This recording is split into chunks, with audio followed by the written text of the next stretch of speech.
Penyakit menular difteri merebak di Kabupaten Berau, Provinsi Kalimantan Timur.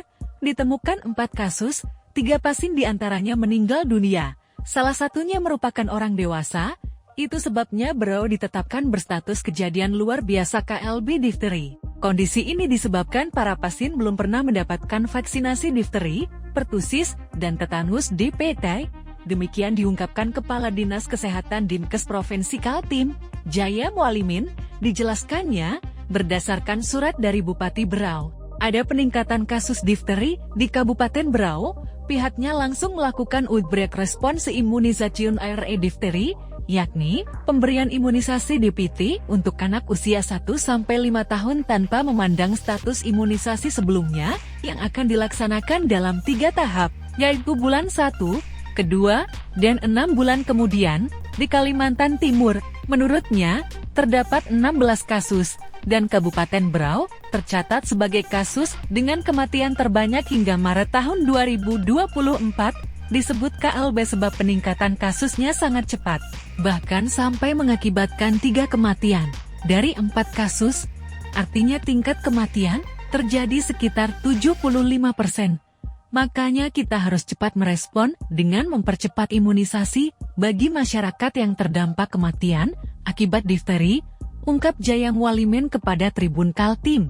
Jumat 22 Maret 2024, Kementerian Sosial Kemensos telah mengirimkan vaksin sebanyak 1.400 vial, di mana 1 vial terdapat 8-10 dosis.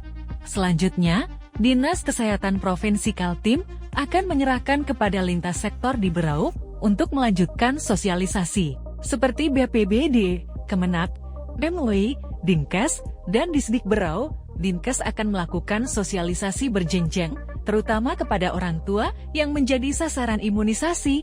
Mengingat ini termasuk KLB, jadi harus ada percepatan imunisasi. Tegasnya, sebenarnya, kata Jaya Mualimin, imunisasi ini sudah dilakukan sejak lama, namun tidak semua orang tua mau anaknya divaksin, dan cakupan vaksinasi DPT diakuinya masih kurang. Sejak awal kasus COVID-19, sebetulnya banyak ditemukan kasus kliniknya, walaupun ketika diperiksa awalnya negatif difteri, setelah itu muncul lagi di Samarinda, karena pasien tidak ada riwayat pemberian vaksinasi. Begitu juga yang terjadi di Berau.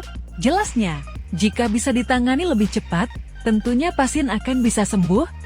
Sementara, yang tidak tertolong, karena pasien sudah mengalami bullneck, atau pembesaran kelenjar getah bening, dan pembengkakan jaringan lunak di leher. Terjadi sumbatan jalan napas, karena tertutup selaput putih keabu-abuan, kerusakan otot pembungkus jantung, serta kelainan susunan saraf pusat dan ginjal. Datang terlambat untuk mendapat perawatan, karena banyak mengira sebagai penyakit amandel biasa. Terangnya, penyebab difteri adalah bakteri yang juga disebut difteri, utamanya karena lingkungan yang tidak bersih. Makanya, salah satu pencegahan harus rajin cuci tangan pakai sabun CTPS, yang menjadi salah satu sosialisasi yang dilakukan lintas sektoral. Perlu diwaspadai, karena difteri merupakan penyakit menular, paling umum, akan tertular jika terhirup percikan ludah penderita di udara saat penderita bersin atau batuk, meskipun penularannya tidak secepat COVID-19. Jika sakit harus tetap memakai masker dan harus rajin cuci tangan, ucapnya. Arahan Kemenkes menurut sudah jelas, penyakit yang susah disembuhkan, dan jika terjadi menimbulkan kematian, maka pencegahannya harus dilakukan vaksinasi, atau biasa disebut penyakit, yang dapat dicegah dengan imunisasi PD3I, termasuk difteri, pertusis, tetanus, TBC hingga hepatitis. Download Tribun X sekarang, menghadirkan lokal menjadi Indonesia.